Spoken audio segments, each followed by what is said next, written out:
E agora, você acompanha pela Rádio Rio de Janeiro o programa Estudo das Obras de André Luiz. Vamos refletir sobre o livro Nosso Lar. Produção e apresentação, Tereza Cristina e Marco Antônio. Amigos ouvintes, é com muita alegria que retornamos aqui à Rádio Rio de Janeiro, emissora da Fraternidade, a fim de estudarmos mais a obra Nosso Lar, na psicografia de Francisco Cândido Xavier, ditado pelo espírito André Luiz.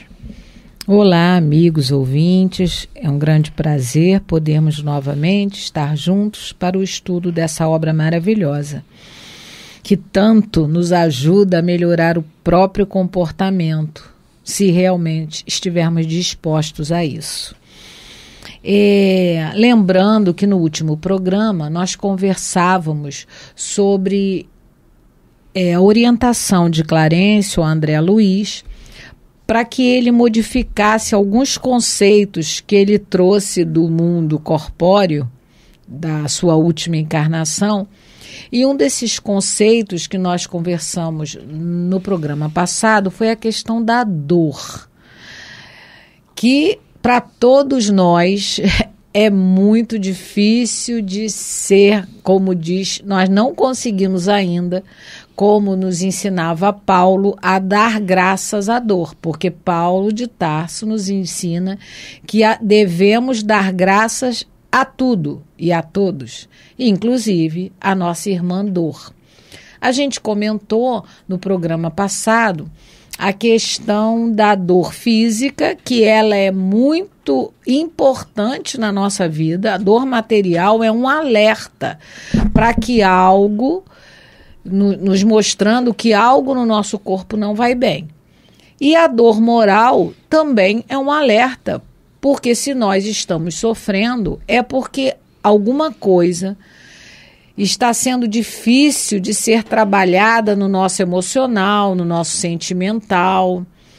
Então, nós deveríamos, como Clarencio está orientando o André Luiz, entender que a dor é uma maneira da gente melhorar a nossa alma. Ele diz assim, nós estamos no parágrafo 13 do capítulo 6, mais ou menos na metade do parágrafo, quando ele diz: dor para nós significa a possibilidade de enriquecer a alma. Tereza, a luta constitui caminho para a divina realização. Compreendeu a diferença? Então, falando da dor mais um pouquinho, aqui no Evangelho segundo o Espiritismo, no capítulo 9, nós vamos encontrar uma mensagem de um espírito amigo, em Kardec coloca no item 7,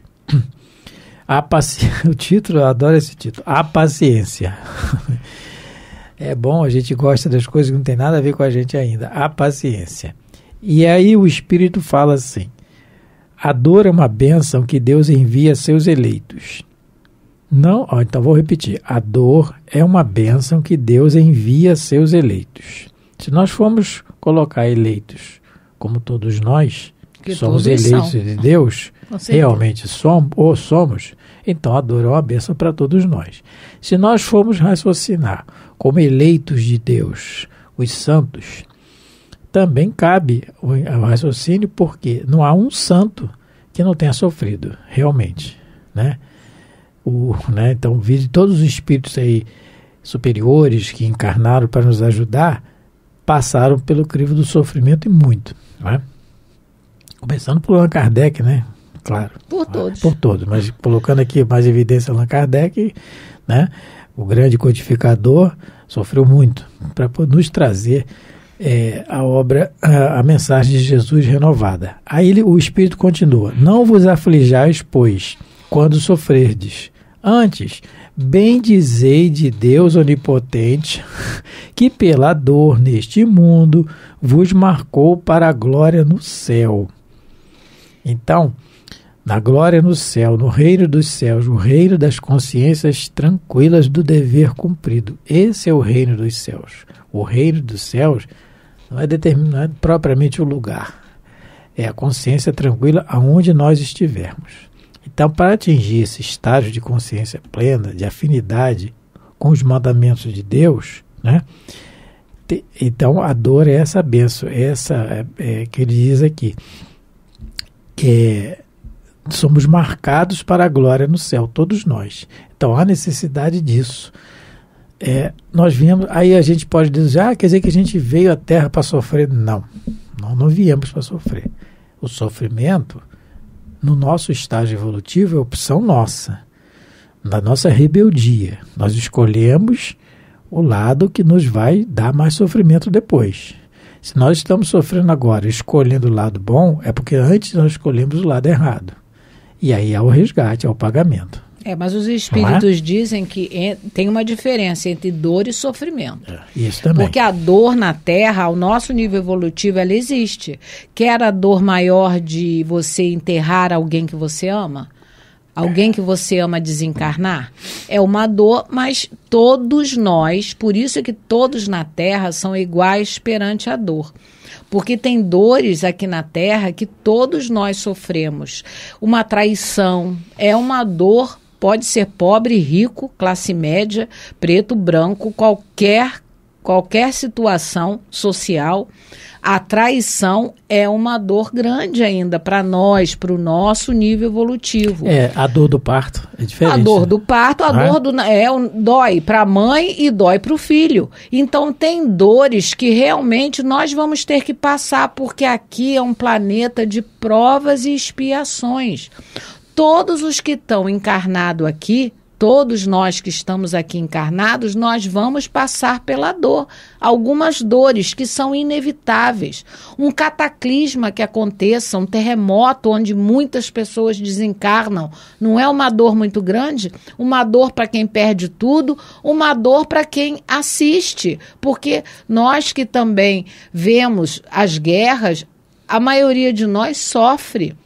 A gente também sente dor, porque a gente já está começando a desenvolver esse senso de fraternidade, de solidariedade. Agora, o sofrimento é escolha nossa. Por quê? O André Luiz, ele não está com saudade da família? Tá. Ele está com uma dor de saudade, porque a saudade dói. Eu que sei que tenho uma netinha longe, que eu amo tanto e não posso estar o tempo todo perto dela. Então eu sinto essa dor, mas eu não posso alimentar essa dor. O sofrimento é quando você alimenta qualquer tipo de dor, que é inevitável e não é castigo de Deus. É porque, como Clarencio, a gente até comentou no programa passado, como Clarencio vai dizer para André Luiz num outro livro, Entre a Terra e o Céu, depois do amor de Deus, o que nos impulsiona é a dor. É a dor. Então, quando a gente está com um problema, a gente não se desanima e toma aquela decisão de superar, a gente cresce.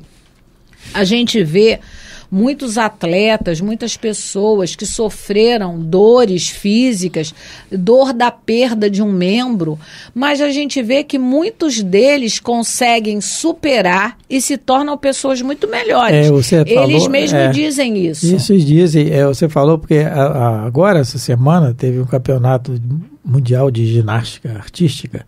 Então o Brasil ficou na frente. Essa semana, talvez. Essa semana que nós estamos gravando, tá? E teve, e as meninas do Brasil, acho que tiraram em primeiro lugar, parece, né? E aí, comentaram depois o que elas tiveram que passar para atingir aquele objetivo. A vitória é delas, pessoal. Aquilo engrandece o espírito, porque exercita a disciplina, exercita muita coisa. E aí, outro dia eu estava vendo também um campeonato de basquete de cadeirantes. Eu acho muito legal, gosto de ver, sabe? Não pelo jogo em si, mas pelo esforço de pessoas que ficaram sem poder se locomover, acidentes, doenças. A gente tem, cada caso tem uma história diferente, mas que não desistiram. É o que a Tereza está comentando. A dor dói a dor de não poder andar. Né? Tem um irmão na família que anda, tem o filho, tem a esposa, mas ele não desistiu, ele não ficou ali se lamentando, ele partiu para frente, não, vou jogar basquete, que agora eu estou com as mãos mexendo, os braços, vou jogar. E pronto, e foi. E aí, Tereza, falando dessa dor, nós temos que pegar os melhores exemplos, né? Que estão pouco longe de nós, mas estão aqui para serem lidos. É aquilo que nós falamos no programa passado. os espíritos estão sempre conversando com a gente através dos livros, não é? E aí nós temos no livro Paulo e Estevão, essa obra maravilhosa, né, que todos nós deveríamos ler e reler, não é? Que é estudada aqui na Rádio Rio de Janeiro. Sim. Com a companheira Berenice, se não me engano, não é? Eu não sei quais são os dias do programa, mas é muito bom. E num trecho dessa obra tem o personagem Gesiel, que é um espírito de uma superioridade, né? Que você fica assim, boquiaberto, quando você lê. E aí ele foi condenado injustamente, né? Pelos romanos, e a condenação dele na situação lá, ele vai trabalhar nas galés, nos remos. Os navios eles iam ao sabor do vento, não tinha motores na época, mas quando não tinha o vento suficiente, tinha que remar. Eram centenas de remadores ali no subsolo do porão do navio. Uma situação muito complicada, fétida. Eles só não morriam de fome e de sede porque tinham que trabalhar, mas era o mínimo do mínimo, né? E aí, num trecho lá está assim, um companheiro do Gesiel está do lado dele remando e eles estão acorrentados. Como algumas de nós já vimos em filmes. E o companheiro diz assim, o Emmanuel diz assim, manejando os remos pesados com absoluta serenidade, como quem se dava a uma tarefa habitual, está falando de Gesiel. Sentia o suor abundante inundar-lhe a face juvenil, relembrando comovido os dias laboriosos da sua charrua amiga. Então está relembrando da juventude, quando ele trabalhava com os pais e com a irmã, Abigail, e remando, com serenidade, né? Aí um companheiro do lado fala assim, ai de nós, exclamou um colega desalentado, são raros os que resistem a esses remos malditos, por mais de 4 meses. E aí, olha a resposta de Gesiel, gente. Meu Deus. Um dia a gente vai chegar lá. Meu Deus, ele vem assim. Esse livro é cheio de trechos que eu até assinalei aqui. Toda hora que eu ficar revoltado com alguma coisa, eu vou lá e leio. Ele diz assim, olha a resposta. Mas todo serviço é de Deus, amigo. Respondeu Gesiel, altamente inspirado. E desde que aqui nos encontramos em atividade honesta e de consciência tranquila, devemos guardar a convicção de servos do Criador, trabalhando em suas obras. O que ele está dizendo? Que todo trabalho é para Deus. Todo. Mas o fulano... Todo trabalho, como nós colocamos aqui em programa anterior, como está no Livro dos Espíritos, o trabalho é ocupação útil. Tá? Útil. É utilidade do bem para alguém. Então, todo serviço é para Deus. O gari que varre a rua, o serviço é para Deus.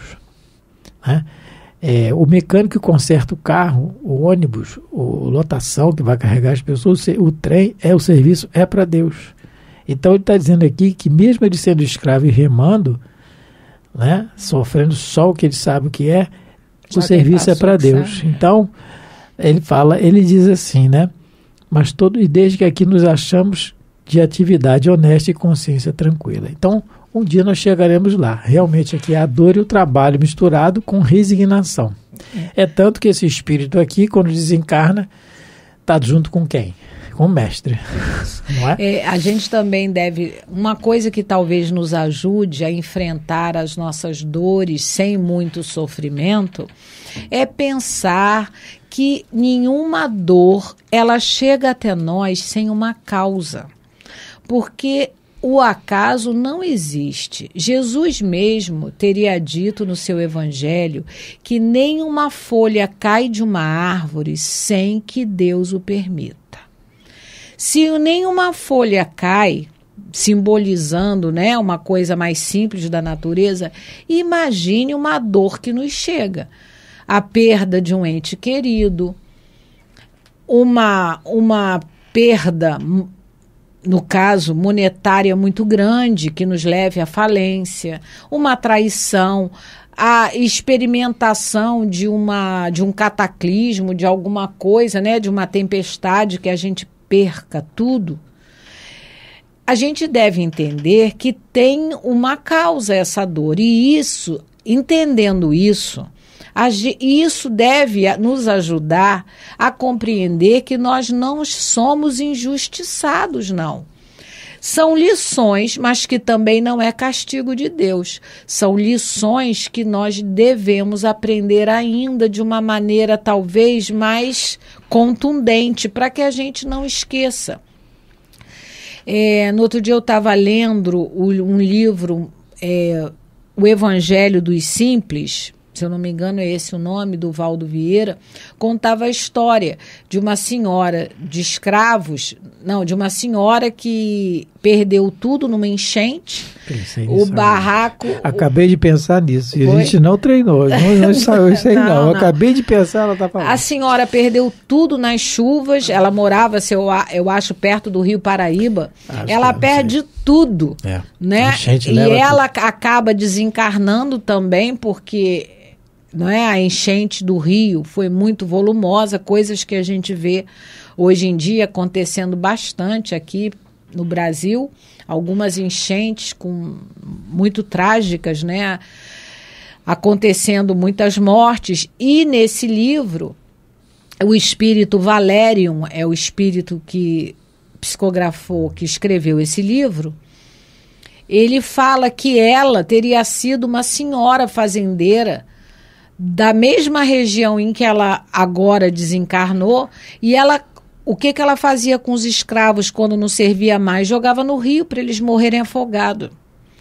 Então, não é Deus castigando, é ela vivendo a mesma situação para aprender que a gente não deve jogar ninguém no rio para morrer, não é? A gente não deve matar ninguém. Então, todas as vezes que a dor chegar na nossa vida, aquela dor, principalmente aquela que nós não buscamos, porque também tem a dor que a gente vai atrás, que são as causas atuais das nossas aflições.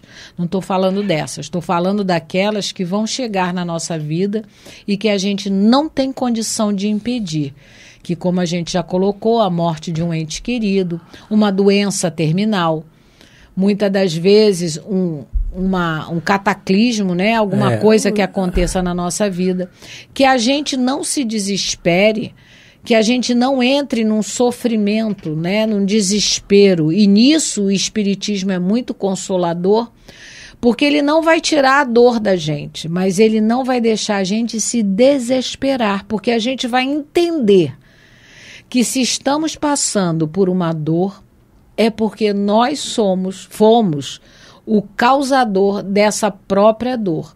Nós plantamos em outras encarnações, às vezes até na própria, algumas coisas muito equivocadas, algumas ações muito equivocadas, e a lei é a lei de causa e efeito, é a lei de ação e reação, é a lei de Deus. Agora, pelo amor de Deus, nós temos que raciocinar, né, com o Evangelho de Nosso Senhor Jesus, porque nós estamos colocando aqui lei de causa e efeito. A Teresa citou o exemplo da senhora que perdeu tudo e desencarnou na enchente. Isso. E na hora que a gente olhar alguém com dificuldade, nós não podemos raciocinar como muitas pessoas ainda fazem, infelizmente. Isso aí é karma, ela tem que pagar o karma dela. Eu tenho uma conhecida que ela falava assim uns anos atrás: para que eu vou ajudar as pessoas se elas têm que resgatar e já tem Jesus? Jesus não veio para os pobres, para que eu vou ajudar? Isso aí é um sofisma muito grande que a gente tem que vigiar isso. A gente pode até não falar, mas não pode, tem que vigiar o pensamento, porque não podemos esquecer da afirmação dos espíritos, Allan Kardec, que os espíritos ordinariamente eles nos dirigem. Então, dependendo do tipo de espírito que nós estamos levando em nossa companhia no dia a dia, eles podem nos influenciar a raciocinar assim, e a gente começar a ficar com o coração enregelado a pouco e pouco, não é? É claro que não é culpa dos espíritos, a culpa é nossa, porque quem escolhe a companhia somos nós. Então nós temos que vigiar isso, porque isso pode ir crescendo em nossa mente. Não, você está resgatando, deixa para lá. Não, não é assim. Porque quando nós tivermos a nossa vez de passar por aquilo, nós vamos querer que alguém nos ajude. E Jesus nos disse: se você vestir a cada um desses, está vestindo a mim. O copo d'água que você der a um desses, dá a mim. No próprio Evangelho segundo o Espiritismo, nos fala que, quem sabe, se Deus não colocou você no caminho do necessitado para que você possa ajudá-lo. Então, como o Marco colocou, todos nós estamos passando pelas nossas dificuldades criadas por nós mesmos, mas também nós poderemos ser os instrumentos de Deus encarnados para ajudar a quem está em dificuldade. Porque a lei maior é a lei de caridade. Fora da caridade não há salvação. Para todos nós, né? Exatamente. É o que Jesus fala para o doutor da lei, que estava preocupado como é que ele conseguiria a vida eterna, e Jesus conta a parábola do bom samaritano, a parábola do samaritano, que foi o único que estendeu a mão ao caído. O religioso passou ao largo, o levita passou ao largo e não fez nada. E o samaritano, que era considerado o herege na época, aquele que estava desviado do caminho reto, que era considerado, né, só pelo título de samaritano, é o único que ajuda, é o único que estende a mão. Porque a lei de solidariedade, de fraternidade, é uma lei de Deus, é uma lei universal. Quando a gente coloca que, entendendo que a dor que nos chega é nossa, é para nos ajudarmos a nós mesmos a aceitar e entender que ali há alguma coisa errada no nosso comportamento que precisa ser melhorado.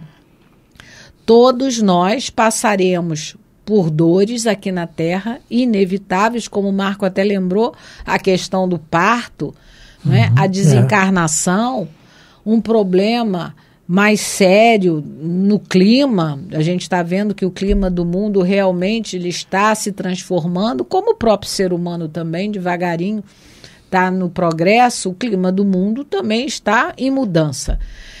A casa, o nosso planeta Terra, ele está em arrumação. Nós estamos naquela fase que está tudo meio bagunçado para tudo ficar bem mais bonito daqui a pouco. Tereza, peguei uma página aqui, lembrei dela, peguei aqui, do livro A Vida Escreve. É interessante para a gente analisar nessa situação da dor, não dá tempo, né? O título da página é O Merecimento, é a história do Saturnino Pereira. O Saturnino era espírita, trabalhador, companheiro dos humildes, amoroso mordomo familiar, francamente, o título diz assim, o Hilário diz assim, francamente dos melhores homens, né? Onde houvesse dor a consolar, aí estava ele de plantão, né? Então, um homem bom, um homem do bem, né? Fiel, horário e do otimismo, né? Fiel do horário e do otimismo, né? Nas maiores dificuldades era um sorriso generoso, parecendo um raio de sol dissipando as sombras, né? Só elogios. Um belo dia ele se acidenta. Ele trabalhava numa máquina de que era condutor e a mão dele parece que entrou lá em algum lugar da máquina e ele se acidentou. Levaram para o médico, trabalhava numa fábrica. Os colegas da fábrica levavam para o médico uma tecelagem. E o cirurgião informou, olha, vai perder o dedo polegar. E aí todo mundo ficou indignado. Por que um desastre desses com um homem tão bom? Né? Saturnino, outro comenta assim, tenho visto tantas mãos criminosas saírem ilesas, logo Saturnino, que é um homem justo, bom, vai acontecer isso com ele?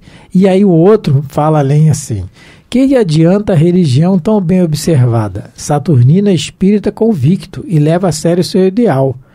Como é que pode acontecer isso com ele? Não é? E aí, à noite, ele comparece à casa espírita, ele frequentava a reunião mediúnica. E aí, numa incorporação, o espírito diz aí, o orientador espiritual da reunião diz a ele, meu filho, Saturnino, não se creia desamparado, nem se entregue à tristeza, né? E aí explica para ele por que aconteceu isso. Há 80 anos, você era um poderoso sitiante, e aí você obrigou um escravo a botar o braço direito no engenho que moía a cana, gente, e o braço foi embora, Então, pelo trabalho, pelo arrependimento dele, explica depois, e pelo trabalho no bem, ele perdeu o polegar. Então, um amor que cobra multidão de pecados. Por que nós estamos falando isso? Não é? Mesmo que a gente veja as pessoas do nosso convívio, trabalhem no bem, com certo sofrimento, passando pela dor, a misericórdia de Deus está presente sempre, tá bom? Então, é isso que a gente tinha para falar, beleza? Um abraço a todos, fiquem com Deus, muita paz. Muita paz a todos. A Rádio Rio de Janeiro apresentou o programa Estudo das Obras de André Luiz. Produção e apresentação, Tereza Cristina e Marco Antônio.